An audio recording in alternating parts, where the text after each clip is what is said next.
Hey everybody, today I'm going to show you an example of using the Zulip REST API, and I'm going to start by showing you it in action, and then I'll give you a quick tour of the code.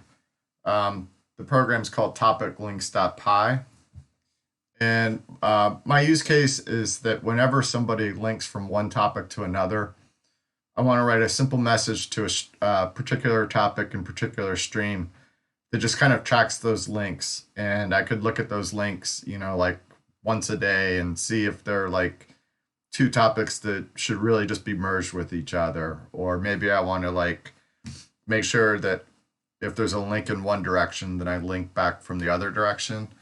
And honestly, I might just be curious about like where are the interconnections on the project.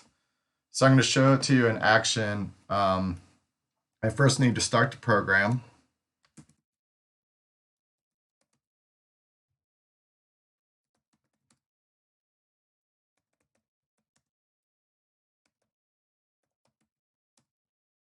And it says here, watching for messages. I'm just running that on a Linux console. My API program is pointing to this instance of Zulip, which is chat.zulip.org. And I'm going to link to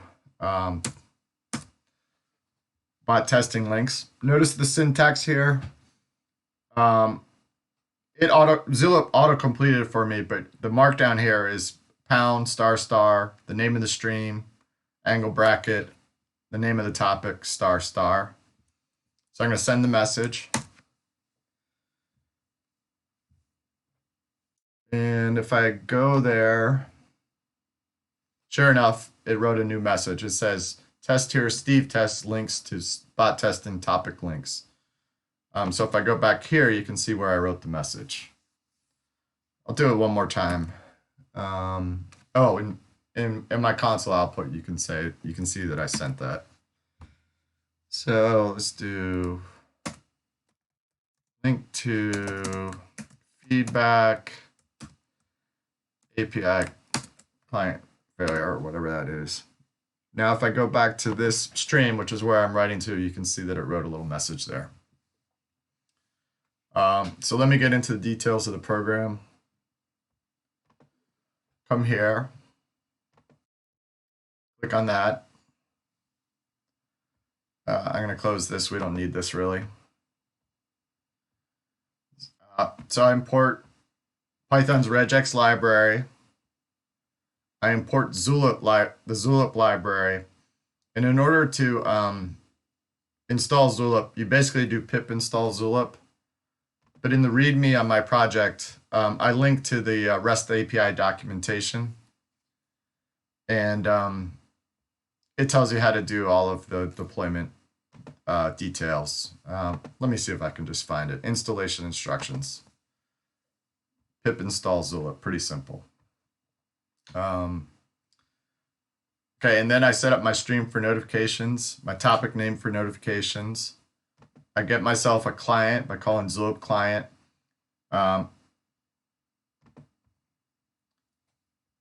Note that I point to this Zulip RC file in the API instructions for Zulip. They tell you how to download a Zulip RC file to wherever you want to place it, in my case, the home directory.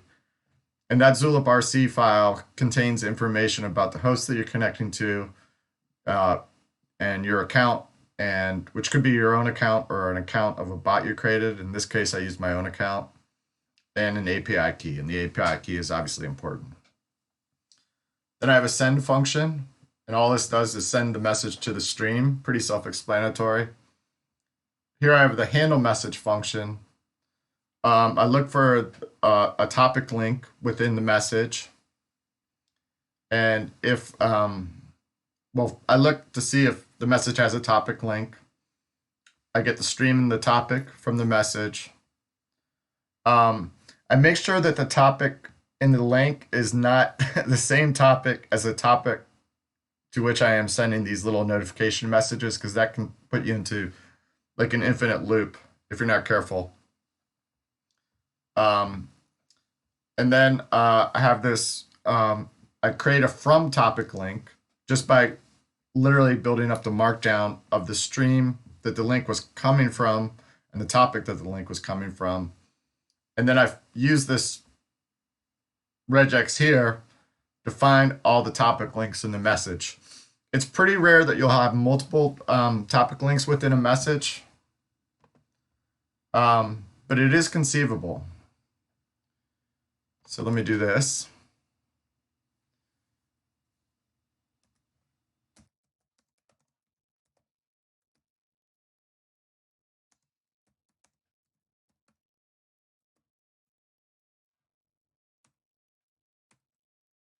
Now if I go here, the last two messages are like this.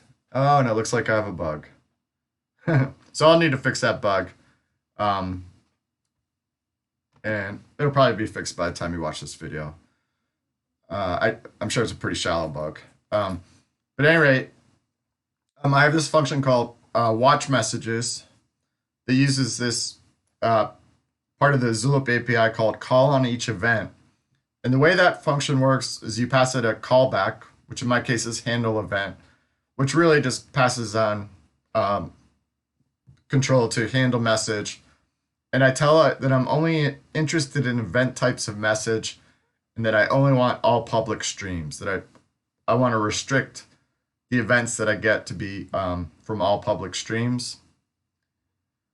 And then ignore this get recent messages for a second. I call watch messages, and that's how my program works.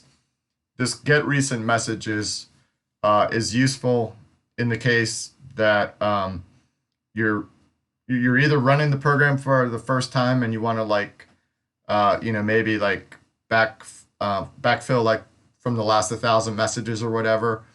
And I also used it when I was testing the program, so I didn't have to constantly like keep sending new messages and be in this watch messages loop.